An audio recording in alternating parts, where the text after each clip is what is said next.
All right, so Keith, I feel like we've done like the origin story of how your career started a gazillion times over the years, so I was just going to skip right by that, if you don't mind. Yeah. I wanted to talk Keith Rocco Racing and how that started. I mean, you got a lot really going on. Like, how many different teams do you work with now? I mean, just cars out of the shop, every Friday I bring 4 cars to the racetrack. Nick Hovey, Megan Fuller, Bob Charland, and Michael Jarvis. Every Friday, those are 4 cars that come out of my shop. And then on a weekly basis, I go and do Mikey Flynn's car. And then when Noah decides to race the SK, I go and do his stuff as well. Yeah. And then there's other cars in and out of the shop during the week, the Midford brothers and Are you working with Pulio? Julio's car is actually my car, the Speedbowl. They take it, they run it like it's theirs, you know. Okay. And then when they need help, I help them with it, you know. Yeah. Beginning of the year, it comes to me, we go through it. But me and Ed talk a couple times a week, Yep. you know, just bouncing ideas off each other and just always trying to make them better. Do I have this right? Was Ronnie Williams your first rental client? He definitely was one of the beginners. Yeah. Actually, I think the first one might have been Jimmy Zacharias at the Speedbowl. I remember that. Yeah. Yeah, He when came he there was- and finished third, and he couldn't even fit in the seat. We had Yeah. to, like, shovel him in there, and he finished third that night. It was like chasing points, right? Yeah, he was racing for national points, and he showed up, never even seen the place, and finished third. Yeah, that was impressive. I think that's what kind of started it all. Is that like, did that kind of make you think like, oh, this could be an avenue to go down here? At that point in time, I wasn't even thinking about any of that. You know what I mean? I was just racing, and he called me. He's like, "You got a car I could drive?" And like, I don't know. I kind of feel like sometimes it opens a door, it opens people's eyes. You know, Yeah. Other people were like, maybe this will work out, and Right. you know, now it's kind of out of control. I feel like Jervis, he's been with you forever. I remember we did 2019, we did the show, he was there. Yeah, Jarvis called me one day, or his spotter called me out of nowhere, and they were just like, you know, we ain't got nothing to drive tonight. Our deal kind of fell through. You have a car? I'm like, I'm on the way to the racetrack. Like, I got nothing for you right now. And the next week we put something together, and he went out, and he was literally the top of the board in practice, and they've been with me ever since. Yeah. He's a good dude. You know him at all, Diego? Not really. He's quiet. Yeah, not really. But if you do go up and talk with him, he's a pretty chill dude. Yeah. It's not just him. It's the whole the Yeah. father and the uncle are like, they're like literally like family. Like, they show up in the middle of winter. They'll show up and like they'll bring stuff for the holidays for the kids. And I mean, Yeah. they're such great people. They're quiet. They're laid back. They don't bother nobody. And you know, it's great to see them have good success. Yeah. So you got Hovey out of your shop. He's tearing it up. He's really fast. Do you see any of like young Keith Rocco in him on the track? Absolutely, Yeah. right down to the ball, Boston. Like, he Who's thinks who's that? Hovey. Hovey. Oh yeah. Yeah. Tell Brandon you'll text him later. No, we You're just not got, even paying attention over there. no, we just got mail in, so I Yeah, was like reading okay. the mail. Good Okay. excuse. Yeah. But yeah, Hovey, he's right, like from on the track being aggressive to coming in and trying to bust balls, and Yeah. you know, he's literally, I feel like he's a young version of me. Right. Talk about working with Todd, because he seems to be a big part of your operation on race day at the track. And like, you know, I remember back in the day, you know, when you and Cassie first started dating and he was still racing down to Bowl. Those were Yeah, there was some ugly times. yeah, there was some intense moments. Yeah. That's all behind us now. Now Yeah. he's like my best employee, and you know, he's a big part of what I do. Yeah. Yeah, it's cool to see him, you know, with all that he's been through, hustling around, and you can tell that he's just like really in it. He loves it. Yeah. He loves all of it. You know what I mean? Especially like Hovey's his guy. You know what I mean? He works on that thing. He goes to Waterford and helps him, and you know, he's like almost runs the show a lot. You know, Right. It's great to see. It's pretty awesome to see where we've came and where we've went. So how did this deal with the 22 car? Is that an Avery car? Is he the car owner? Yeah. Yeah. So That's Avery car. So just talk about how did that come along and how does that fit with your availability, because you have all these other things going on with all your clients. So if you look at the past, right, before any of this business stuff came about, all I did was live, eat, and sleep racing on my own stuff. You know, I mean, there was nights I was out there. I mean, it was prior kids. You know, we were young. Me and my wife were young. I'd stay up. Didn't matter. there was nights I pulled all-nighters, you know, went to work at 6 o'clock in the morning, never went to bed because I had to finish my car, you know. Right. But, That's crazy. you know, times have just changed to the point where, like, now I focus on how I'm going to put food on the table at the end of the week. Like, this is my business. This is what I do. Right. Like, if my cars aren't up front and they aren't winning, like, forget it. What am I going to do? Ask Diego to print shirts in the back? Right. Like, I see what Nick does. I mean, I wouldn't mind getting paid to do not much, but Let's stay on topic, please. sorry, Okay. sorry, pal. But anyways, like, you know, my racing career has started going downhill to the point where, like, the last years I was racing for Rafano, it was to the point where I was working on my car Friday morning because that was like the only free time I had. Everything was loading in the trailer. I'm over there Friday morning, half pissed off because it's Friday and my shit ain't done, right? And then Right. you're putting it in the trailer and it's hot and you're miserable. Did you ever at any point consider, like, I just can't drive anymore? No, Never crossed your mind? no, because I always think I could just make up for it. Right. No, You no, know? I get it. Yeah. You know, you could always think you could just go out there and make up for what you're missing, but it's, I mean, you can only make up for so much. But, you know, over the last few years, it's just like it's been getting tougher and tougher. And, you know, all my cars are up front running really good and consistent and winning. And I don't know, Dan. How does it feel? Like, let's just have, because it was happening, like, your own house cars would be passing they you. were mopping me up. Right. They were mopping me up. I mean, to the point where they're making jokes that I was in the way. Right. Yeah. Were you, like, semi-happy about that? What's going through your mindset at home? I mean, when you're in the shop by yourself, I mean, does that play an effect at anything on you, like, during the week? Like, shit, I got to get my shit together for Saturday with my stuff? Or I mean, I'm pretty focused on, you know, when I'm in a shop, I'm focused and I work, but just it's more the aftermath, all the ball busting, being like, you know, yeah. that thing was a real shit boxer, you know. Right.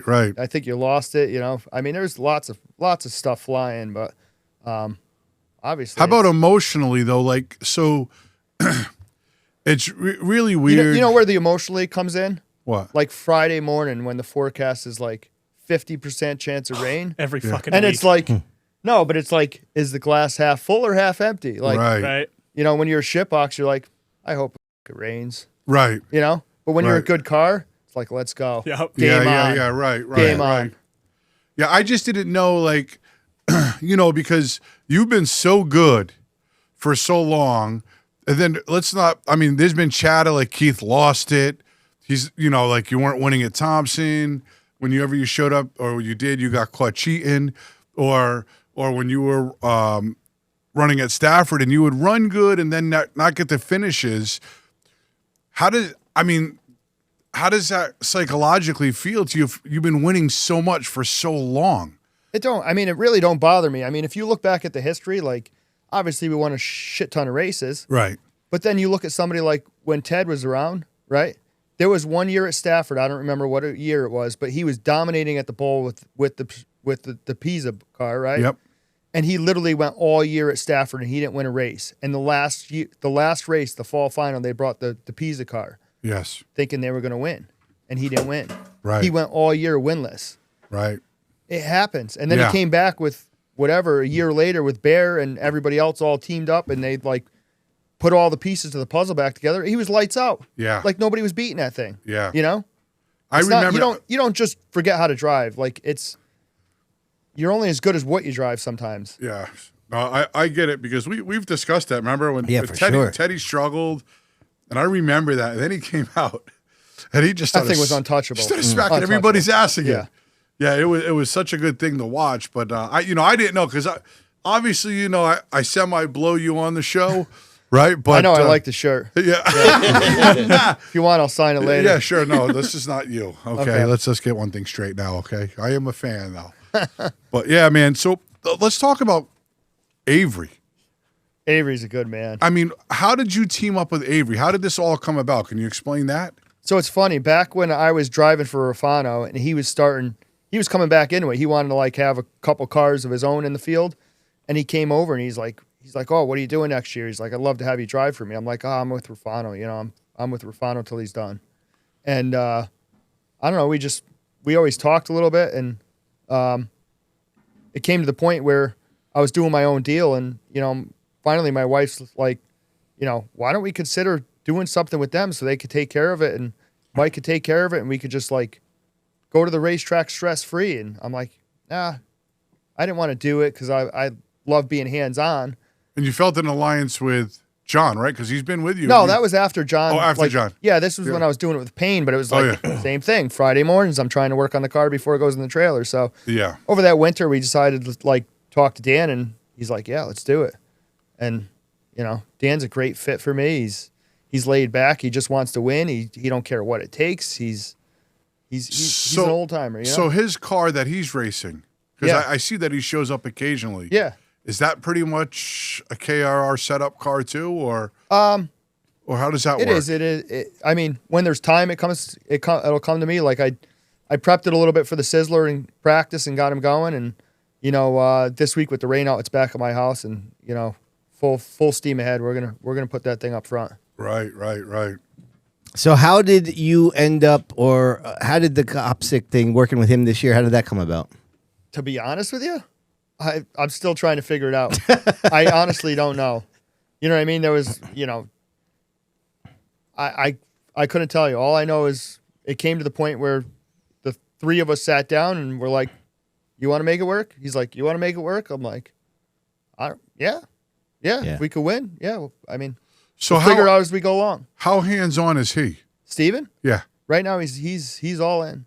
So I mean, so during the week, is he maintaining the car? Who does that kind of stuff? Right now he's on it, you know.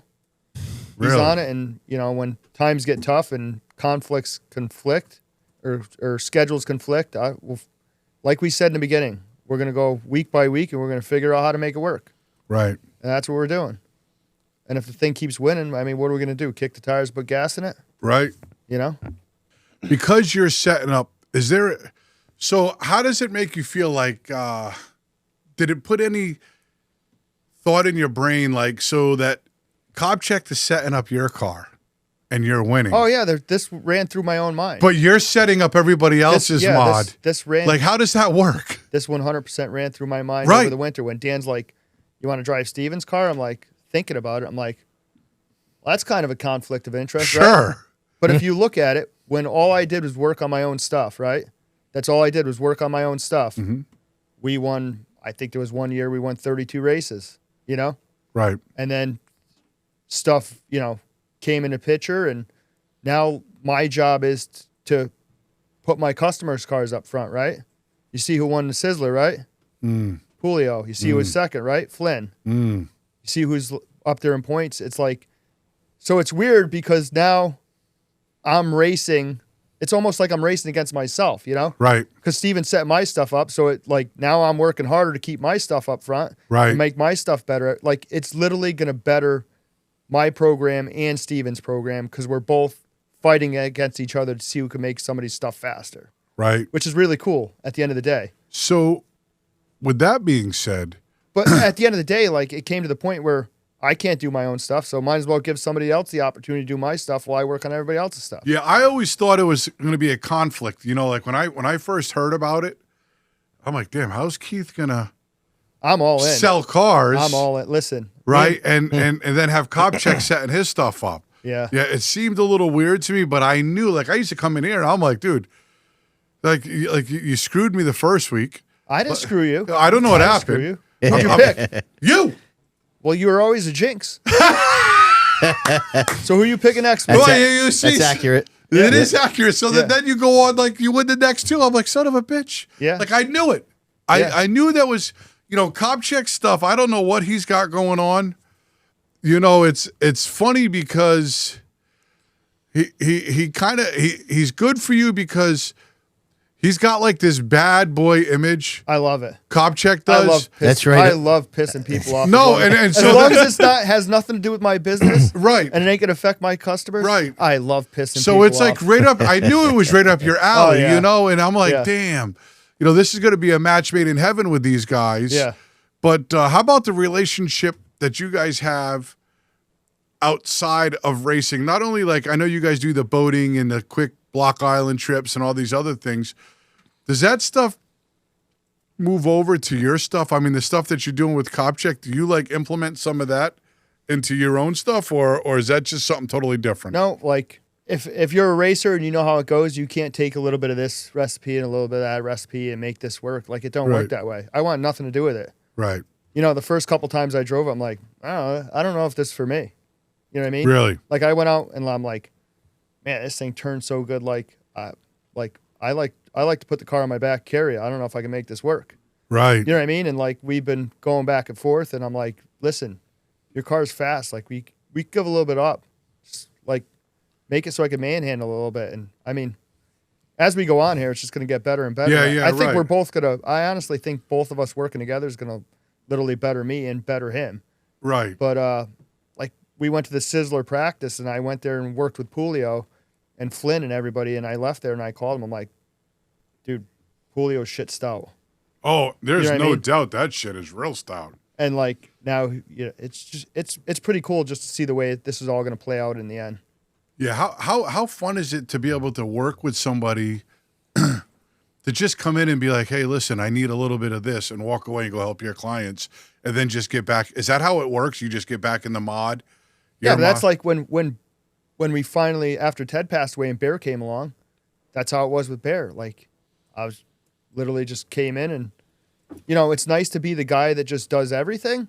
Right. And like gets out of the car and makes your own adjustments. But at the same time, it's nice to get out of the car and like tell somebody what you need and Trust let them do it and not even worry about it. Like, now I kind of think of myself as like a Pulio and a Flynn and a Jarvis and a Hovey, where it's like there's no stress. Like, you ain't got to worry about it. And sometimes that's a lot of what goes through your head when you're sitting there in line getting ready to go out for the race, thinking to yourself, man, is this thing going to be good?